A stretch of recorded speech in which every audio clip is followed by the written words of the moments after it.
Today's recipe was the grand prize winner in a nationwide contest in 1994.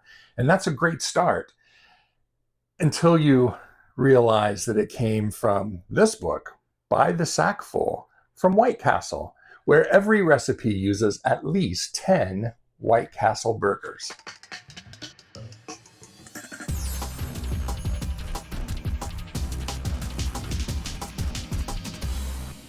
I was pretty excited when this book was selected because I love White Castles.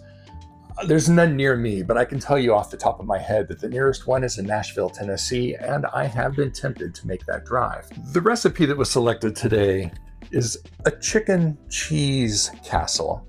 Even though it was the grand prize winner in 1994, I am very skeptical. It's a little out there, maybe a little bit too much for me to describe. Let's just get right into it. It's going to be wild today, folks. Here's everything we'll need for our chicken cheese castle, and it's a lot. First, let's just get the obvious out of the way. We've got the star of the show, 10 White Castle cheeseburgers with their buns, but we've also got some puff pastry and linguine. So a lot of carbs. You can also see it's mostly processed foods. There's a little bit of fresh.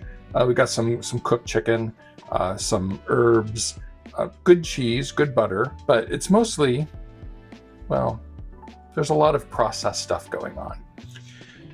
It's going to be more assembly and heating than actual cooking. Run through just right quick. You'll see them again as we make the things. But we've got our 10 White Castle cheeseburgers, bacon, hard-boiled eggs, provolone cheese, butter, Colby cheese, linguine, chopped garlic. I could use fresh garlic, but the garlic seems to fit in with the rest here. The puff pastry, some sliced olives, sour cream, crispy fried onions, mushrooms, sliced mushrooms, and it did say a jar of mushrooms. The cooked chicken breast, cream of celery soup, fresh parsley, and some paprika. The first thing we need to do is disassemble our cheeseburgers. We're going to toast the buns separately from the meat and cheese and onions. They also wanted us to take the pickles off. These did not come with pickles, so I'm going to add some pickles later on. We don't have a White Castle anywhere near here, so I didn't just run to the restaurant and buy 10 of these. But I do have access to the frozen White Castles. And I figure in the grand scheme of things, with this recipe and everything else that's going on, frozen's not going to be that different from fresh. I think we'll be fine. This recipe is kind of unhinged, but I know it's going to be delicious, and I know I'm going to devour it and feel guilty about it the entire time. The oven is preheated to 200 degrees. I'm going to stick this in and just let it toast up. We want it to be dry so that we can crumble them up later. Into the oven they go. While those are toasting, I'm going to fry up 10 strips of bacon and boil up the box of linguine. And I'll just do that off camera. You don't need to watch me cook bacon, but I'll see you back here when everything's ready. So the bun's quite wet to start with, but they did dry out nice and crunchy. They didn't like brown up or anything. We didn't butter them or anything. Really, we're just trying to dry them out. We're going to use them as breadcrumbs later on. But they're done. I'm going to set them aside. The oven's preheated to 350, and we're going to pre-bake our puff pastry shell. I'm going to butter my pan. They wanted us to use an 11 by 7 inch baking dish, and I did not have one of those. That seems like an odd size to me. The closest I had a 9 by 11, and that was just too small. And this one is a 9 by 13, which is a little bit big. I mean, I think it'll work just fine. Maybe it won't be as tall in the end as it should be. So maybe instead of a chicken cheese castle, we'll have a chicken cheese manor home. But the puff pastry is here, and I'm just going to roll it out, unfold it and lay it in our dish. Well, maybe I should. It's not quite. Yeah, it's a little bit small for this sheet. So I'll roll it out just a little bit. Just make it a little bit longer.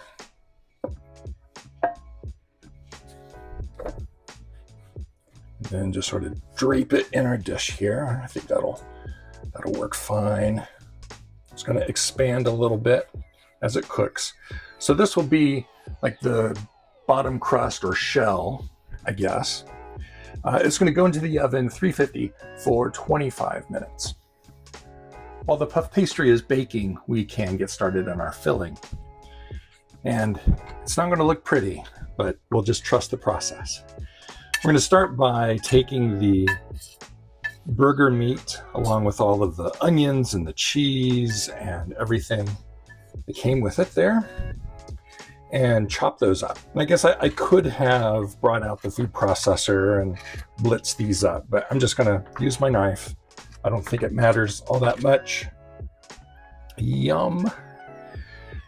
So let's take these chopped up burgers and put them into a big mixing bowl. We'll add in 2 cups of chopped cooked chicken. And you can use like rotisserie from the store or leftover fried chicken or whatever. I don't think that matters too much. So 2 cups there. And then, a little odd, 2 cups of cooked linguine. And I've never measured long pasta by the cup before. I didn't know how much to cook. I cooked a whole box. That turned out to be way too much. So this is just 2 cups of that. The cheeseburgers didn't have pickles. And I think if you go to the restaurant and order cheeseburgers, they don't automatically come with the pickles. You have to ask for it. But the frozen ones certainly do not have them. I'm just going to add in some pickle relish, just a little bit, as a substitute for chopping up the pickles off the sandwiches. And then 2 teaspoons of chopped garlic straight from the jar. 1 jar of sliced mushrooms, a 4-ounce jar, and I drain them really well. 2 cups of sour cream. A can of cream of celery soup. Get every last drop of that delicious soup. And then I'm just going to stir that together. Get it well mixed, including the noodles. I don't know if I should have chopped those up. I just put them in here whole. Wow. I don't know if this is a riff on some other dish. I am wholly unfamiliar with a meat pie with noodles in the filling like this. I mean, maybe like a macaroni perhaps, or that all makes sense, but not linguine in a puff pastry shell. I'm not going to say it looks appetizing. Our puff pastries come out. It's a nice golden brown. It's puffed up nicely. Looks like a good pillow. And now we're going to ruin it all by poking it down to deflate it. I'm not familiar with this technique, but there we go. That's what it says to do. We'll take our chicken mixture and just pour that right on top.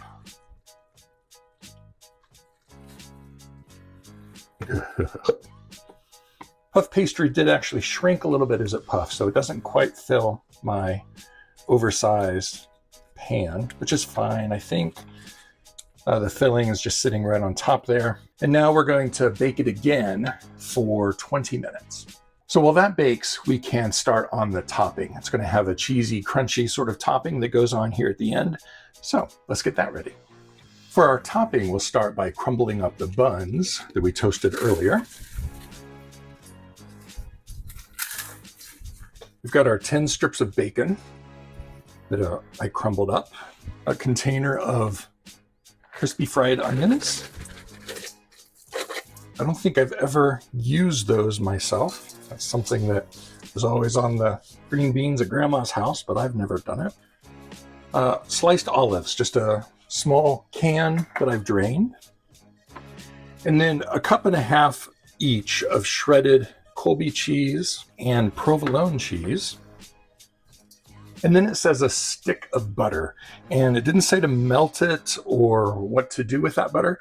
I softened it and then cut it up into little pieces to help it mix in. And then we'll just mix these together. I don't know, man. So the chicken mixture is done baking. We'll take that out. The recipe says we want the top of the chicken mixture to be slightly firm. And I guess that's it. And we'll take our cheese mixture and spread that right on top. That seems like a lot. Like a lot. Okay, I'm going to use it all. I mean, I used the right measurements. And this is going to go back in the oven another 5 minutes or so until the cheese is melty. And I guess, I don't know, till the cheese is melty. So, in it goes.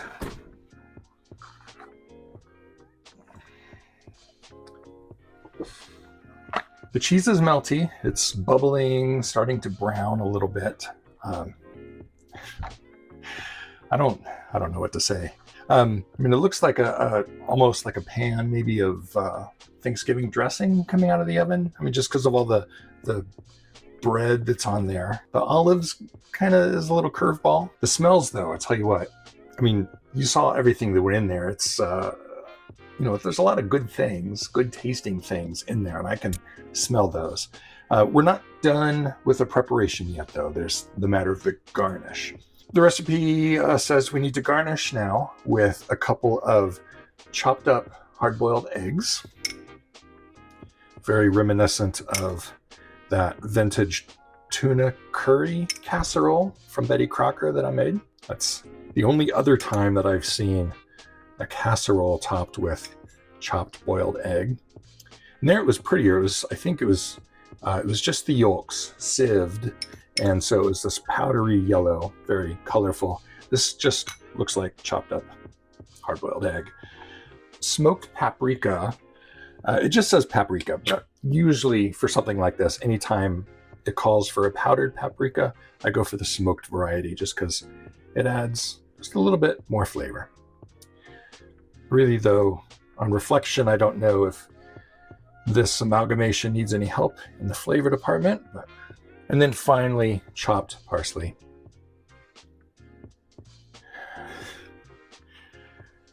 Okay, there we go. Isn't that just gorgeous?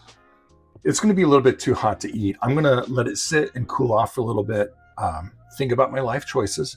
I have a feeling I'm about to discover some pretty hard truths about myself because I shouldn't like this, but I think it's going to be delicious and I'm going to eat way too much of it. Yeah, I'll face that demon when I get to it.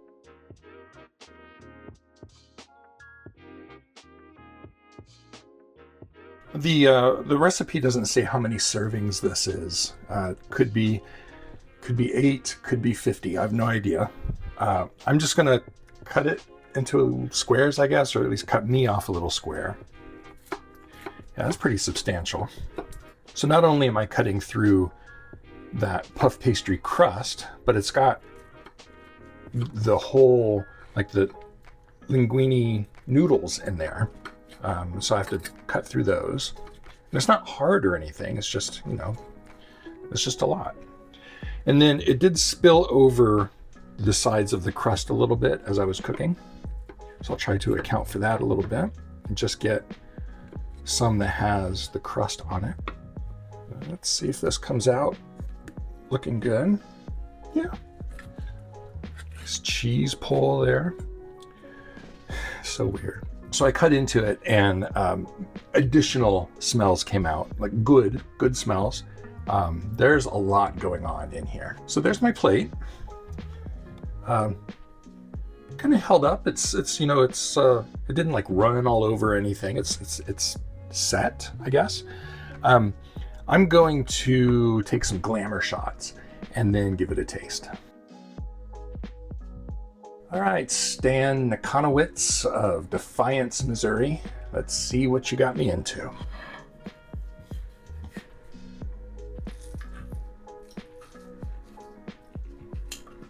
So I can see all the ingredients in here. It's not like all blended together. And it's mixed, but it's not, well, yeah.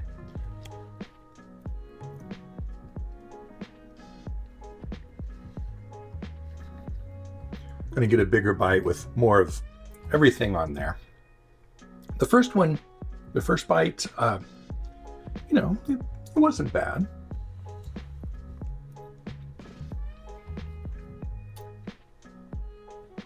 Okay. So, I mean, it tastes pretty good. It doesn't, the good news is it doesn't taste fantastic. It's not blowing me away. I'm in no danger of making this again and again because it's just so amazingly good. I don't know why it's a thing. I mean, for the recipe contest, obviously, but like, I don't know if it's a riff on some other recipe, just using the hamburgers, or if he just took all of his favorite things and just turned it into a casserole. I mean, I don't know what it's going for.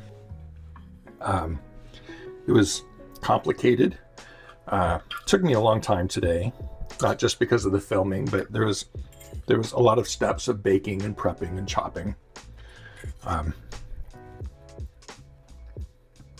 I could see making it for a party, just for the novelty of it all and the conversation that would ensue. But yeah, there's no reason to like make this at home. Well, it could have been a lot worse. I don't know how they judge these recipe contests, if they actually make the things that are submitted, or if they just like the judges read it over and say, yeah, that could work. Don't know how that is. Could have been a lot worse though. So I'm glad it doesn't taste terrible. It's not going to go to waste. I'll eat more of it. I have some leftovers tomorrow and the next day, I'm sure. But I think if I were going to start with White Castle cheeseburgers, I think I'd rather just eat the White Castles. I don't know why I would want to make this. Anyway, it's hopefully made for a fun video. I'm going to take this cookbook off my shelf. I'm not going to throw it away. There's, you know, some novelty value to it. I'm going to move it into the general library so that nothing else gets selected. I did flip through it, and there's some really just atrocious sounding things in here, and I don't want to make them. I don't even, you know, just by random chance having them selected, I don't want to make them. So buy the Sackful. So if you like White Castles and you want like a little scrapbook and seeing what weird people are doing with their White Castles, by all means, take a look. But I wouldn't recommend you run out and buy it and put it on your cookbook shelf. Anyway, thanks for joining me. I love having you here. I love, even when weird things like this come up by chance, I like making them. It's kind of the point of the channel, is just to try out these strange things that are in the books that I wouldn't necessarily make on my own. Glad you came along. If you're a fan of White Castle or not, leave me a comment. Let me know about it. There's nostalgia for me because I grew up near where White Castles were and moved away a long time ago. So it's something that I can try as a little treat when I go in and visit the old stomping grounds, but some people really don't like them at all. Hope you liked what you saw. Like and subscribe, and we'll see what comes up next time on the Random Recipe Project. Bye-bye.